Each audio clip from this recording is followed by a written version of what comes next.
हरियाणा में अंतर्राष्ट्रीय आपराधिक नेटवर्क के खिलाफ चल रहे अभियान में हरियाणा एसटीएफ को एक बड़ी सफलता मिली है। एसटीएफ ने लॉरेंस बिश्नोई के बेहद करीबी सहयोगी लखविंदर उर्फ लाखा को संयुक्त राज्य अमेरिका से डिपोर्ट करवाकर भारत लाया गया। एसटीएफ द्वारा सभी कानूनी औपचारिकताएं पूरी करने के बाद उसको हिरासत में ले लिया गया। एसटीएफ की माने तो लखविंदर लॉरेंस बिश्नोई के चचेरे भाई अनमोल बिश्नोई का नजदीकी सहयोगी माना जाता है और पिछले कई सालों से विदेश में बैठकर गैंग की ओर से हरियाणा और पंजाब में रंगदारी और फायरिंग की घटनाओं को अंजाम देने में सक्रिय भूमिका निभा रहा है। देखिए, जैसे कि आपको पता है कि स्पेशल टास्क फोर्स हरियाणा, जिसका मैंडेट ऑर्गेनाइज्ड क्राइम और वायलेंट क्रिमिनल एक्टिविटीज को प्रिवेंट डिटेक्ट करना है, उसी संदर्भ में एसटीएफ हरियाणा द्वारा सेंट्रल एजेंसीज के साथ कोऑर्डिनेट करके एक फॉरेन फ्यूजिटिव लखविंदर लखा को कल यूएस से सक्सेसफुली डिपोर्ट करवाया है। लखविंदर लखा तीतराम गांव कैथल का रहने वाला है। इसके खिलाफ 6 मुकदमे हरियाणा में दर्ज हैं और जो पूछताछ में आया है इनिशियली, पंजाब में भी और राजस्थान में भी मुकदमे दर्ज हैं। जो हरियाणा में मुकदमे दर्ज हैं वो एक्सटॉर्शन के रिलेटेड हैं। उन 6 केसेस में से एक केस जो अंबाला में है 2023 का, उसमें एक्सटॉर्शन, अटेम्प्ट टू मर्डर और यूज ऑफ फायर आर्म है।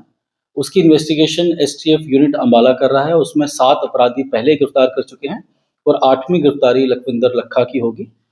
और जैसे जैसे तथ्य सामने आगे आएंगे, अभी हम उसे कंसर्न कोर्ट में पेश करेंगे, पुलिस रिमांड लेंगे।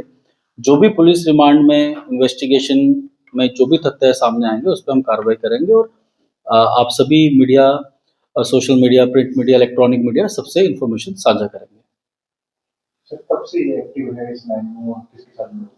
देखिए, ये 2020 के करीब यहाँ से पहले जर्मनी गया। ये सभी प्रिलिमिनरी पूछताछ में है। 1.5-2 साल ये जर्मनी रहा, फिर ये यूएस गया।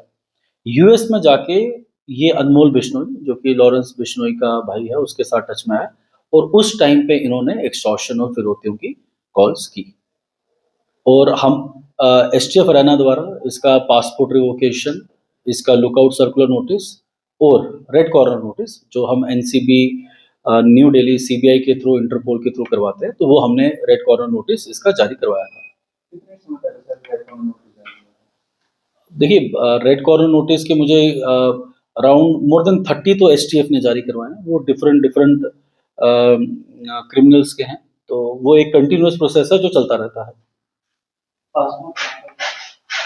पासपोर्ट मैं जहाँ तक जो भी इंफॉर्मेशन रहेगी वो हम आपको प्रेस नोट में दे देंगे। पासपोर्ट इंडियन पासपोर्ट था और फॉर्ज्ड पासपोर्ट नहीं था, जेन्युइन पासपोर्ट था।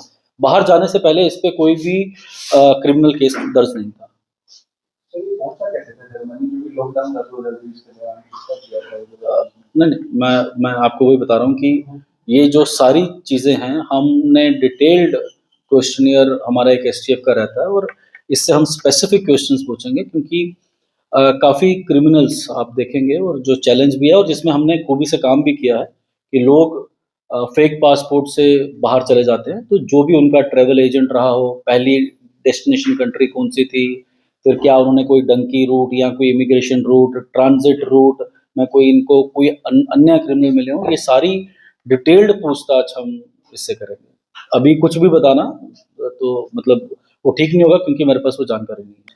नहीं, गुड़गांव में इसकी कोई वारदात नहीं है अभी तक। जो मुकदमे दर्ज हैं वो 6 मुकदमे दर्ज हैं, जिसमें से एक सोनीपत, रोहतक, यमुनानगर, कैथल, कुरुक्षेत्र और अंबाला का है। कोई राजस्थान में भी कोई केस? हाँ, राजस्थान और पंजाब में केसेस, मैं जैसे बताया कि अभी कल ही हमने इसे अरेस्ट किया है। तो जो पूछताछ और हमें जो भी पता लगा है अपनी इंटर एजेंसी अक्रॉस स्टेट से, तो मुकदमे पंजाब और राजस्थान में भी दर्ज हैं। सुनील सरदाना बेसिकली सोनीपत का है। वो गुड़गांव में पीछे 3 वारदातें हुई थी। एक राहुल फैजलपुरिया सिंगर है, उस पे फायरिंग हुई थी। एक रोहित शौकीन का मर्डर हुआ था और एक रहेजा करके बिल्डर्स हैं, उन पे फायरिंग हुई थी। उन सभी केसेस में हमने आरोपी पकड़ लिए। उसमें कुछ एक्सचेंज ऑफ फायर भी हुआ था। तो उसमें ये था सुनील सरदाना, जिसने जो बाहर भाग गया था, उसका भी हमने पासपोर्ट रिवोक करवाया, इंटरपोल रेफरेंसेस भेजे और उससे हमें ये सक्सेस हुई कि उसने सरेंडर कर दिया और गुड़गांव पुलिस ने अरेस्ट कर दिया। मतलब बाहर से ही उसने सरेंडर किया और गुड़गांव पुलिस ने कल अरेस्ट किया। एलविश वाले केस में कुछ इसका? नहीं, एलविश वाला केस अलग है और एलविश वाले केस में भी सारी गिरफ्तारियां हो चुकी हैं। अगर आप